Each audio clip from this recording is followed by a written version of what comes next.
नमस्कार, हिंदी प्रतियोगिता के यूट्यूब चैनल में आपका स्वागत है।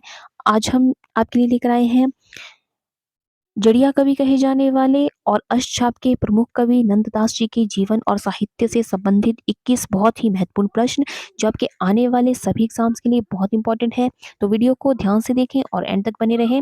तो शुरू करते हैं। पहला प्रश्न है, नंददास जी का जन्म कब हुआ था? तो नंददास जी का जन्म जो है वो 1533 ईस्वी में हुआ था।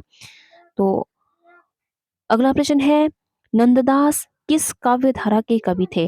तो दोस्तों, जैसे कि आपको पता है तो नंददास जी जो है वो अष्टछाप के प्रमुख कवि थे।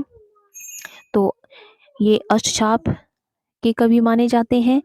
तो अगला प्रश्न है, नंददास जी का जन्म कहाँ हुआ था? तो नंददास जी का जन्म जो है वो रामपुर के सुकर में हुआ था। सुकर, कहीं सुकर कहा जाता है, कहीं सौंका कहा जाता है। तो अलग अलग नाम जो है इसके आपको देखने को मिलते हैं। तो अगला प्रश्न है, नंददास जी को अष्टछाप में किसने दीक्षित किया था? तो नंददास जी जो है वो विठलाचार्य के शिष्य थे, तो इन्होंने ही इन्हें दीक्षित किया था। अगला प्रश्न है, अष्टछाप के कवियों में सबसे कनिष्ठ कवि थे? तो अष्टछाप के कवियों में सबसे कनिष्ठ कवि जो है वो नंददास जी माने जाते हैं। अगला प्रश्न है, किस ग्रंथ में नंददास जी को तुलसी जी का भाई बताया गया है? तो नंददास जी को जो है 252 वैष्णव की वार्ता में जो है वो तुलसीदास जी का भाई बताया गया है। तो तुलसीदास जी के बाद जो है वो नंददास जी को काफ़ी प्रसिद्ध कवि माना जाता है। तो तुलसीदास जी के बाद नंददास जी का ही नाम लिया जाता है। तो वैसे ही 252 वैष्णव की वार्ता में भी इन्हें तुलसीदास जी का भाई बताया गया है। अगला प्रश्न है, अष्टछाप के कवियों में रीति सिद्धांतों का निरूपण करने वाले कवि थे? तो अष्टछाप के कवियों में रीति सिद्धांतों का निरूपण जो है वो नंददास ने किया है। तो अगला प्रश्न है, अमरकोश के आधार पर रचित नंददास की रचना है? तो अमरकोश के आधार पर जो है नंददास की रचना थी मानमंजरी। अगला प्रश्न है, पर्यायवाची शब्दों के संकलन की नंददास द्वारा रचित रचना है? तो पर्यायवाची शब्दों के संकलन की जो रचना है वो भी मानमंजरी है।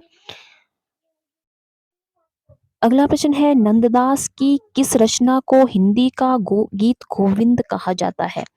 तो नंददास की काफी प्रसिद्ध रचना है रास पंचाध्यायी, जिसे हिंदी का गीत गोविंद कहा जाता है।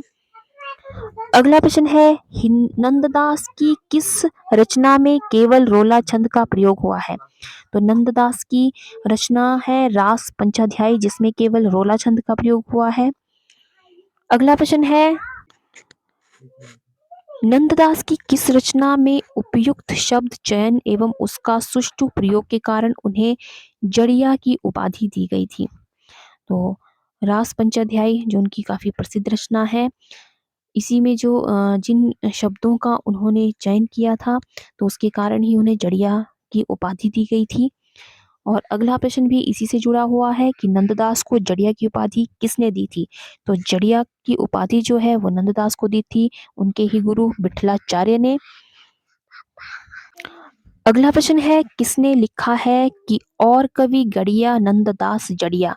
तो ये शब्द जो है वो आचार्य रामचंद्र शुक्ल ने कहे हैं, लिखे हैं। अगला प्रश्न है, सर्वाधिक तर्कशील गोपियां किसके काव्य में है? तो सर्वाधिक तर्कशील गोपियां जो है वो नंददास के काव्य में है। अगला प्रश्न है, ब्रिज भाषा में लिखा गया एकमात्र प्रेमाख्यान है? तो ब्रिज भाषा में लिखा गया एकमात्र प्रेमाख्यान है रूपमंजरी।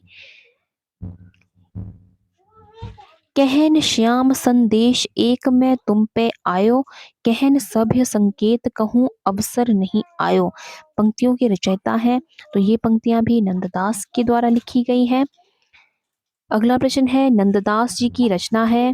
तो नंददास जी की जो काफी प्रसिद्ध रचना थी, तो वो थी भंवर गीत। तो तुलसीदास सूरदास जी के भ्रमर गीत से ही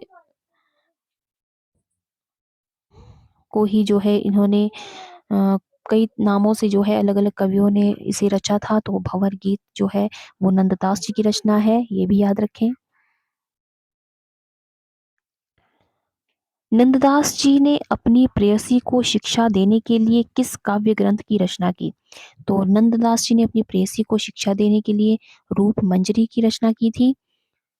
अगला प्रश्न है, रास पंचाध्यायी का रचना काल है। तो रास पंचाध्यायी जो है वो 1553 में रची गई थी और नंददास जी का निधन जो है वो 1583 में हुआ था। तो ये थे नंददास जी के जीवन और साहित्य से संबंधित 21 बहुत ही महत्वपूर्ण प्रश्न।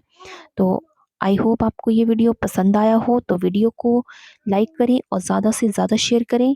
और अगर आपने चैनल को सब्सक्राइब नहीं किया है तो चैनल को सब्सक्राइब करना बिल्कुल ना भूलें। तो आज की वीडियो में बस इतना ही। मिलते हैं एक नई वीडियो में कुछ नए प्रश्नों के साथ। तब तक के लिए जय हिंद, जय भारत।